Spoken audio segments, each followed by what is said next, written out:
Contrast is a collaborative work, a podcast fully produced and hosted by the officers and residents of the Idaho Correctional Institution in Orofino.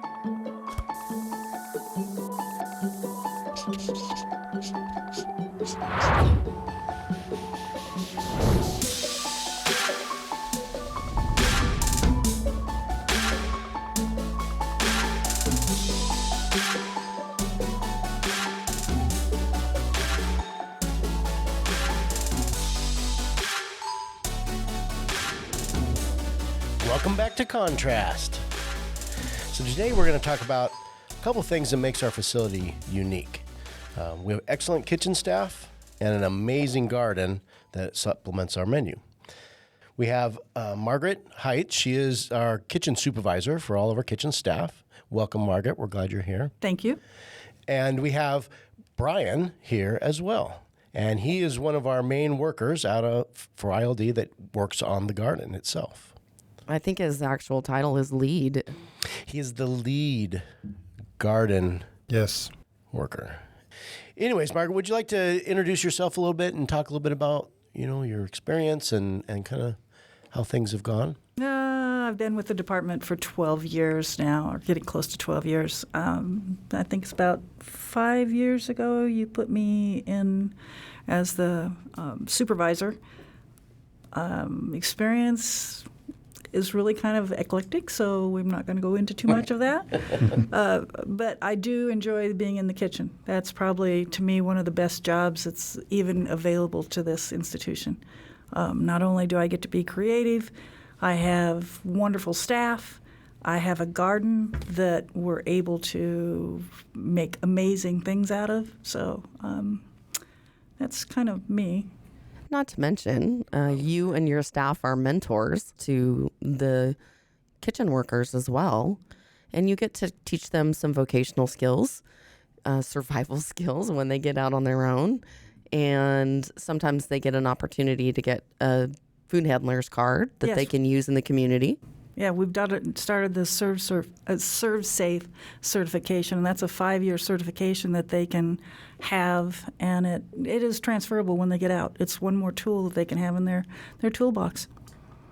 And the reason I say that is I just don't think you give yourselves enough credit for what you do for our facility, so I'm going to try to help you out with that. Thank you. So let's talk about why our food tastes so good. I get a lot of comments from residents that come up here and they talk about how they missed being here because of the food. It's so much better here than other places. So can you tell us a little bit why that might be? Partly because of the garden. With the garden, and a perfect example is that we've harvested almost 200 pounds of strawberries. No other institution has those.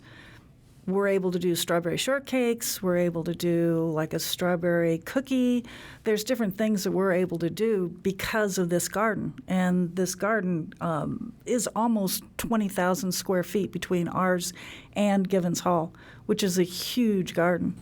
And it's the zucchini that comes in. It's everything that we have in that garden that I wouldn't normally be able to buy. And that's part of why our food is so much better.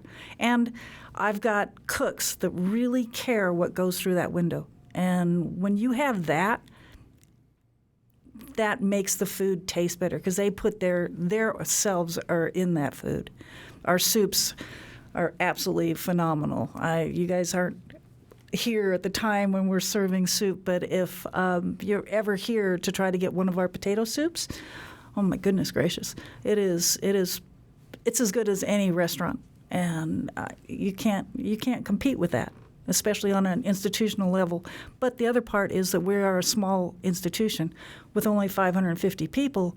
It makes it a little easier to make things taste a little better. So let's kind of stay on the topic of the garden for just a minute. When you say that we have received 200 pounds of strawberries, I would assume that's just this year. Oh, yeah. That's okay. just already. And we're still in the process of getting more strawberries. There's still more coming in. So I was wondering, and I'm sure that you have brought that information, we're obviously not through this year's full harvest. Right. Can you tell us what you guys harvested last year as far as produce goes and what you think the savings were for last year. I can tell you that we brought in approximately $10,000 worth of produce. That produce enabled us to make things that we wouldn't normally make. I don't normally buy zucchini. I'm able to do zucchini cakes. I'm able to do stir fries. But it's not something that we would be able to do normally. So it's kind of hard to say I've saved actually. I didn't serve green beans that night. I served stir fry that we did on the grill. So yes, I might have used a few more onions. I might have used a little bit of spice to make that stir fry taste a little better. But it's kind of, we just kind of take that garden and just make our food better. That's really what my savings is.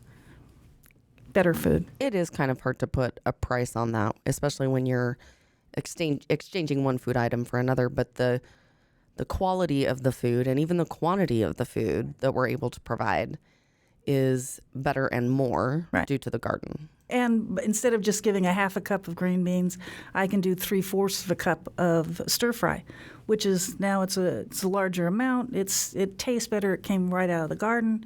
You can't ask for anything better than that. Right. So on that topic of the garden, we know that we don't have an amount that is harvested this year, but maybe between you and Brian, you can talk about what we do have in the ground that we will be harvesting throughout this summer. Well, so far this year we have harvested peas, radishes, lots of green beans, the strawberries, of course, kale, lettuces. We actually have quite a lettuce variety this year. We do peas every year. We had quite the harvest of peas this year, probably 40, 50 pounds, if not more, easily. And then we've got squash coming up out of the ground right now. We've got a lot of tomatoes. We've got a lot of watermelons, a lot of different melons in general. This year we're actually, I think it's the first time we're doing lots of different varieties of peppers, bell peppers, sweet peppers, hot peppers, and then cucumbers, of course, spaghetti squash, pumpkins, and winter squashes. So we try to go all out with it. Yeah, that's a lot of different varieties that you wouldn't normally just get. Oh, no, And of absolutely course, not. being in the garden that you grew yourself, it always tastes better than the stuff that's been shipped and stored and all that kind of stuff. It's so nice to go outside and just grab a cucumber right off the vine, rinse it off, and Yeah. it's delicious. Yeah. What they've done is made our salad restaurant quality. They are definitely restaurant quality. I've yet to have guys throw away fresh salads. The radishes that we grew on some of them, we did a rat tail radish, which you guys, I don't think you ever got to see, but it looks like a rat tail. But it's a peppery type of radish. The only radish you'll ever see that grows off the flowers of the plant. Radishes know. usually grow under the ground. These Yeah, I ones, got in trouble they for taking the flower. And then they, killed half the plant. But yeah, it's the flower grows and then it grows into like a 2-foot tail, a real long string bean looking thing. And it's really hot, peppery. It's delicious. Wow. So where'd you get your experience in gardening? Is it stuff you've learned here? Everything I've learned here. I learned a little bit on the streets. Not really anything that would be of any use, but once I started in the garden here, I started reading books, started watching videos. A lot of the guys down in the school were able to bring up videos of all kinds of stuff, and that's all I do. If I'm not out working or in my room doing nothing, I'm watching videos on the computer, learning more and more, everything I can. We're very fortunate in the fact that we have green things very close. And Mike and Joni Mount have been exceptionally helpful. And any time that anything comes up, he brought in a root the other day. It was off of our peas. And I looked at it and I said, I think that it's the nitrogen nodules that peas naturally create. But I wasn't exactly positive, so I put it in a baggie and I ran out to Mike and Joni's, and of course they said, oh, yes, that's his. Well, we had pulled those up, not knowing, but next year we'll know that we cut those off. And what we might look at for next year to make our ground better is we might put in kind of a winter crop of maybe legume, some type of legume, something we can get pretty cheap. Maybe we can find a farmer or somebody that'll give us a bag of lentils, throw those in. That will create more nitrogen into the soil, which then we just plow it under or rototiller it under for the beginning of the next year. So just for clarification, Green Things is a local nursery that we have been able to partner with. They're great. And I was talking with Joni the other day and asked her if there was any chance of them coming in and doing like a horticultural class. And she said if we would like to think about doing that, December or January, they would be available. So it's something to think about, maybe investigate, figure out what we have to do to get them in. Sure. So I'd like to also explore a little bit more about the garden and the workers that we have out there and what kind of opportunities this gives them, because not only does our garden produce amazing vegetables and fruit and herbs, garlic, everything that we can to improve our food that we have, there's a lot of work opportunity and learning experiences to have out of that. So, Brian, with you being the lead, why don't you talk about how many workers you have out there right now and kind of talk about, I mean, obviously most of what you've learned has been while you've been incarcerated working on our garden, but where do you think that helps other people besides you, and what those experiences can do for you if and when you ever get out? As it stands right now, there are the 3 main paid workers, and then we have several volunteers that come out and help out. My buddy Matt, my buddy Dylan, the 3 of us, we kicked its butt last year, and we're kicking its butt this year. Each one of us has our own section of garden, so we all have something that we have to take care of, that we have to put our time and effort into in order to get a good crop. So it kind of teaches each one of us that little bit of responsibility, make sure that we have the time management skills and all that kind of stuff. A couple of us have, issues that we deal with at home, family and all that. When you get to go out in the garden and pick weeds, you kind of put the music in your ears. You do what you need to do for work, and it helps you. It helps your depression. It helps your anger. It helps your anxiety. It helps get you out of your head, and that way you can come back to your cell, just relax for the rest of your day.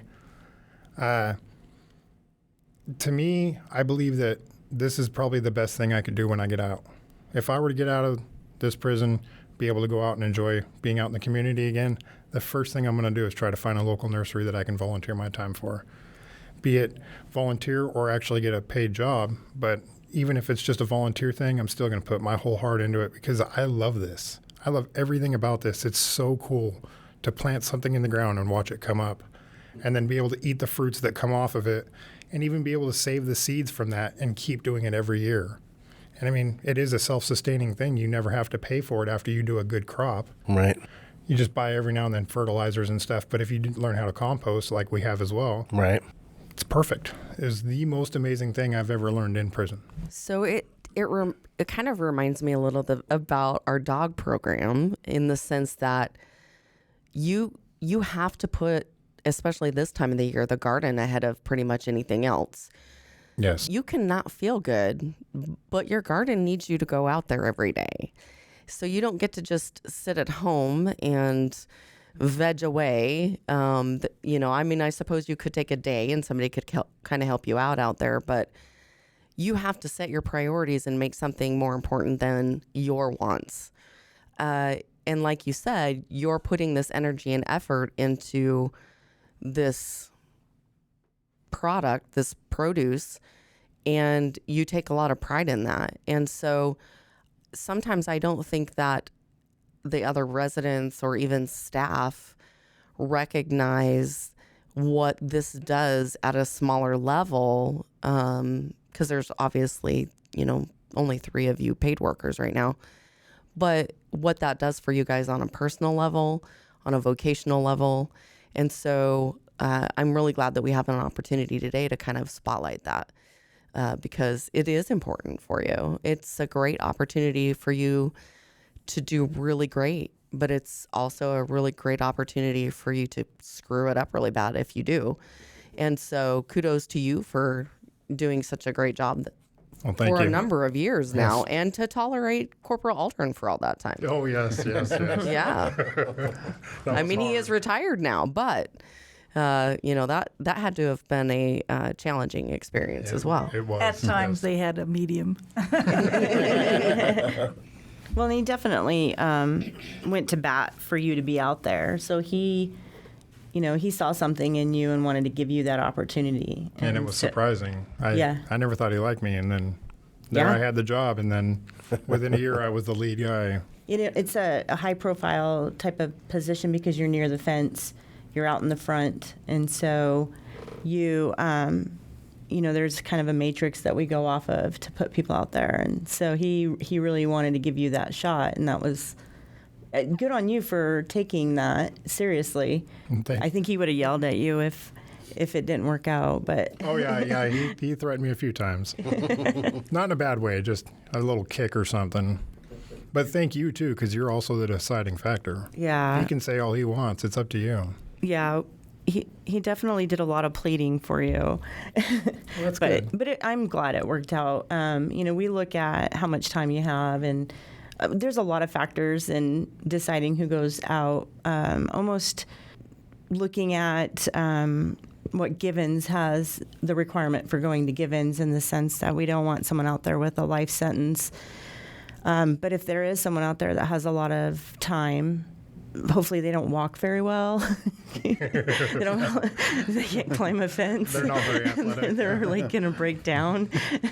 So, we just take all those things in consideration before we let someone go out. Yeah. I think the 3 guys you have out there right now are the best ideas. I think we are. Do you feel like you've changed? Like it's changed you personally or behaviorally? I do. Or? No, 100% I do. Out in the real world, I was lazy. I didn't like to go to work. I did everything I could to make excuses to not go to work. I'm still kind of lazy now, but every single morning I am ready to go to work. Every single morning I put in as much as I can. I'm the guy that wants to stay out the longest. Even when the day is done, I still want to stay out there just because I love it. I love everything about it. Well, and the unspoken privilege is that you get away from the drama. That too. Seriously, that's huge. Yeah. I really like the idea that you each have your own separate area you take care of. So you can't have one that just, I'm just going to do a little bit of work while everybody else makes up for it for me. So everybody's responsible for their own area. Exactly. I think that's a really good plan you have in motion there. That was how it was before I came in, but it the 3 of us have made it really work, and it works great. Yeah. The tomatoes ran by Bill. They're the best looking tomatoes you've ever seen. The guy speaks sweet nothings in their ears every morning. And then you got Hawkins. He's got the squash. He's got the peas. He's got the best radishes that we've put out in 3 years. Yeah. And I'm pretty sure he does the same thing. Takes his earbuds down and lets him listen to some music. They do great. It's amazing. Charima, how many years have we actually had the garden? Because I know as long as I've been here, I've seen a garden, and I don't know. I think Quinn really started putting one in probably the first year I was here as the warden, so it would have been 2009. We started very small, not nearly like what we have right now, but they got an award one year too. They did get an award. 2010 or 11, I think they got the Cutting Edge Award for the little tiny garden that we had. Right. I know a big thing you guys make is salsa. And so kind of give me an idea of how much salsa you make and how much you store to be used throughout the winter. She brought pictures for everybody. Oh, she did? Oh, good night. That is just one photo, one side of the Givens Hall freezer. And we had probably 145 5-gallon buckets of salsa that we'd made. But they would bring in literally Cambros full of vegetables and tomatoes and peppers, and we had to do something with them, and that's what we started doing, and it works out. We go almost the full year using that salsa. You do a salsa verde also, a green tomato. We didn't do as much this last year. Inmates didn't care for it. It wasn't as popular. The residents really didn't care for it as much as they'd like the red, so we kind of let them compost a lot of them. So what all do you use the salsa for? Do you use it for recipes as well as just recipes? Yes, anything and everything that we can think of, it's used. This was cucumbers there on that. We had so many of those and the fresh tomatoes, and it was like, okay, well, we've got all this stuff. What can we do fresh? Well, we end up with a fresh pasta type salad, We ended up one day getting Jessica, the head of the dietitian. She was able to get us some mozzarella, the little small balls, Oh, yeah. and Yeah, we were that was able to good. make this salad with that, and it was just so amazing. But it was, most of it came out of the garden, and we just, or it was leftovers. Yeah, I'm hungry, and I just had lunch. I want to say one other thing. It's kind of leading into it. During the fair days, we do grab tomatoes and the peppers and the green beans and everything that they can grow, and they've gotten the book, the fair book, and we go ahead and we enter everything down in the fair. Every year, these guys have come back with an amazing amount of ribbons, which then was turned into a poster because Mike and Joni have been very helpful, and I take that poster and take it on out to them. And it's a great topic for them when people come in. They show them and say, look what ICIO is doing. And Bell was one of the ones that, or I think it was his project on this poster. It was beautiful. And they are so happy to get this. Are a lot of the seeds donated? We do. We've even had residents' families send in boxes of little seeds. When we enter the fair, we end up with some prize money. It usually ends up around $65 to $70, which we then in turn and send to people that supply seeds and say, hey, this is our project. Do you have anything of donation? We buy a few, and then they turn around and usually give us like $25 or $50 worth of free seeds. It's just, and it kind of helps. It's small, but it helps. So tell me about the process, because you don't have already grown plants you're planting. So how's the process for growing? Where does it start? Well, last year we had some leftover, or we had extra money from the garlic donations. And the garlic donations was, we have lots and lots of garlic, and the garlic is donated to staff members who in turn donate money to this fund. That fund went and bought us grow lights, heat pads, and a nice little shelf for our shed. Nice. So we actually have a generic greenhouse. It's not very good, but it isn't bad, and it worked quite well this year. We get potting soil from the kitchen. Kitchen buys us lots of potting soil. We plant everything we can early, tomatoes, peppers, obviously 8 weeks before the spring frost. And we get them growing on the units. So C1, the old guys get to sit there and play with the tomato plants as they're growing, take good care of them. Right. The peppers we kept in the shed because they have to be at a higher temperature with less humidity. And then most of it, it's trial and error. Peas, we just planted peas directly in the ground and they grow. Squash, do the same thing, only we got a crow that likes to eat our seed. So we have to put them in the pots, and we have to cover them it's a cold storage house.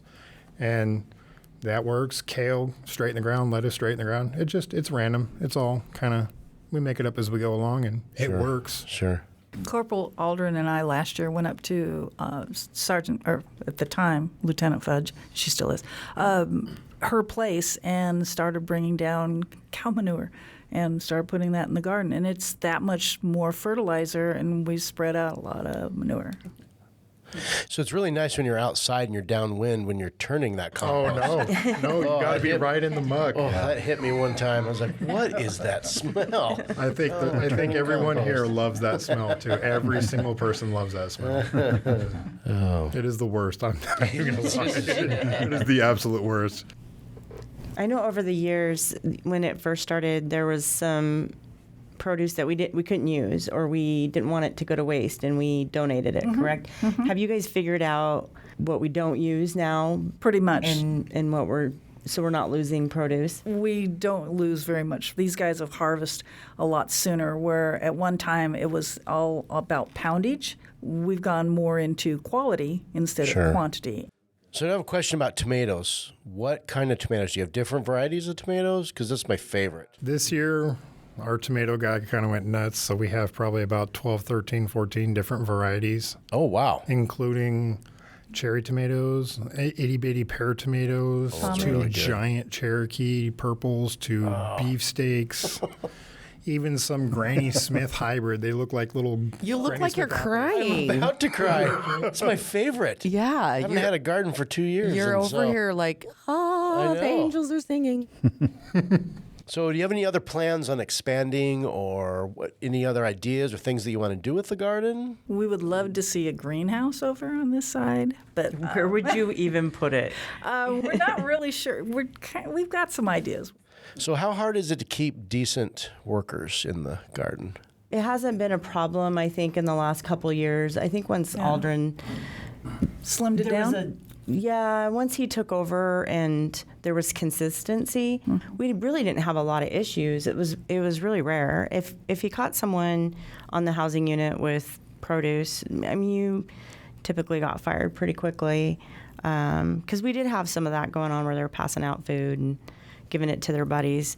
But we really have not had issues for a while now. I think once he kind of perfected who he was allowing out there. And like I said, we screen your C notes, your disciplinary history, all that kind of stuff. And so if there's C notes in there for different things where you're not respectful to the staff or you're kind of a management issue, you won't get to go out there.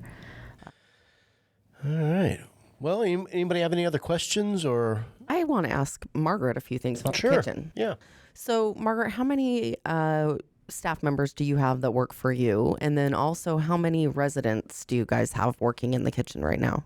I have 4 staff officers and approximately 50 residents that work for us. To me, the kitchen morning shift is probably the most difficult because it's not only fixing breakfast, it's fixing all the cakes and the breads and fixing lunches for that day. So it's a very, very busy shift, and I'm very fortunate to have Shelley want that shift.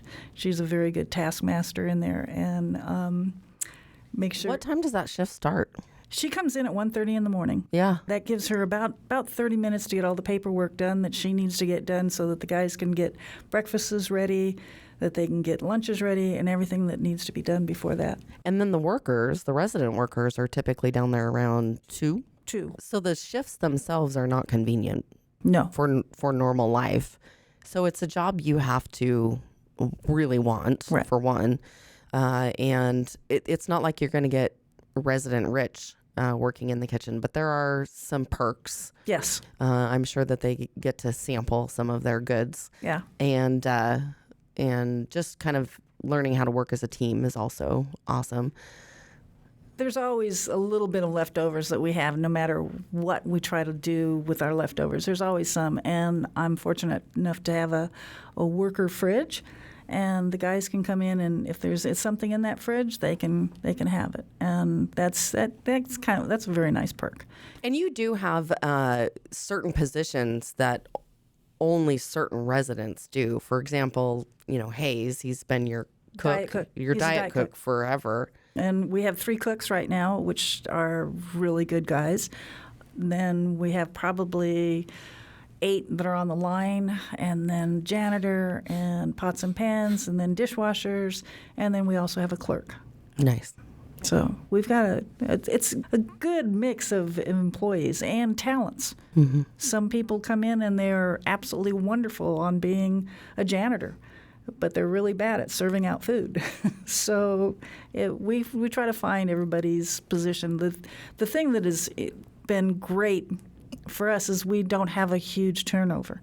Our turnover has become very small, and it's kind of sad because I don't have a lot of other jobs to offer people, and people will come by and say, hey, I'd like to have a job in the kitchen. Yeah, you and a lot of other people, but I just don't have the jobs, and I don't have the turnover. Right. They come in and they like their job, they do a good job, and when we lose people, it's because they got out. And we're trying to make sure that with the ServSafe certification, that anybody that is getting out that we know of, we're trying to make sure that they get tested and get that certification. Because right now, working at McDonald's, working at Wendy's, they're paying $15, $16 an hour. And with that certification, they can walk in and get a job. there's no hesitation. And that food safe certification is a federal certification, Yes, isn't it it? is. Yes, it is. Yeah. It's for all 50 states, so Right. it's a good certification. And Officer Johnson is our proctor for that. That's neat. One, I'm going to brag a little bit. A few things that we do in this institution that I don't think a lot of places do, and until I was getting ready for this podcast, I didn't even realize. But for the last 2.5 years, we've been doing the birthday cupcakes. So once a month, we make cupcakes, and they're special cupcakes. They're not just the plain, ordinary cupcake with a little daub of frosting. It's either got gummy worms or something off the wall is going to be on top. We've done lemon ones with lemon drops. We've done German chocolate ones. We've done zucchini ones. We've done everything under the sun that you can think of that you can put into a cupcake, and that's coming from Shelley Clement. That's her baby. And for the last 2.5 years, we've been doing birthday cupcakes. So once a month, it's everyone in the institution, doesn't matter if you're on a diet or you're not on a diet, you're able to have a cupcake. That's nice. That is cool. It is. Your staff always look at ways that they can do incentives or do something special for the population. You know, we're helpful, and when we could do a lot of things before COVID, we did the Christmas cookies, and you got to decorate them with your kids, and you guys just jumped on those type of ideas, and we're like, yeah, let's do it. And it continues. You continue to do those things. What do you think is the hardest part of your job? That's a good question. That's the one I hadn't thought about.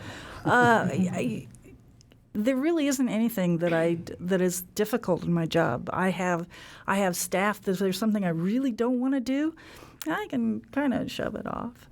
But there's just so much that is so good, and the creativity that we're able to do with everybody in that kitchen. There really isn't anything I don't like to do in there. That's great. From an outside perspective, I would say one of the most difficult things that you deal with is mechanical failures. Oh yeah. Oh yeah, I bet. Just because you're never expecting the freezer to go down. Yeah. And so then you have to refocus completely on getting that problem figured out or ordering the right part. And part of that is the bureaucracy that we have to deal with when we're purchasing items or paying for repairs. That's just from my perspective. Those are the days that I'm usually trying to talk you off the cliff. Yeah. But it's not like you can't handle them. You do. You get it taken care of. But from my perspective, I think that's probably one of your bigger challenges. It is. I have set into plan if some freezers go down, especially right in September when I have Givens Hall freezer filled and my freezer filled.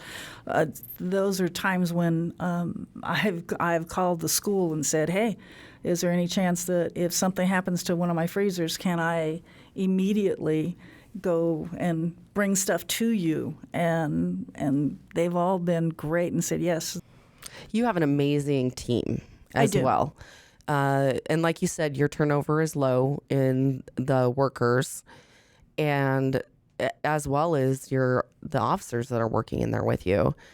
You've had an opportunity over the last few years to really meld them into a great team. Mm-hmm. And so many of them are cross-trained with each other, and so they can cover each other's duties or even some of your duties when you have to be gone or when you want to be gone on vacation. And so I think that's a testament to your leadership. So kudos to you on that. Thank you. I've been fortunate in being able to hire 2 of the 4. And one of the best things that my predecessor did was hire Mindy Johnson. All right. Well, I appreciate you guys coming in today and talking with us about our garden and the kitchen and all the wonderful things that you guys are doing there. I know we appreciate it, and the residents certainly appreciate it as well. So. Well, thank you for having me. Yeah. You're welcome. Thanks, guys. Yes, thank you very much. She's controlling the podcast again.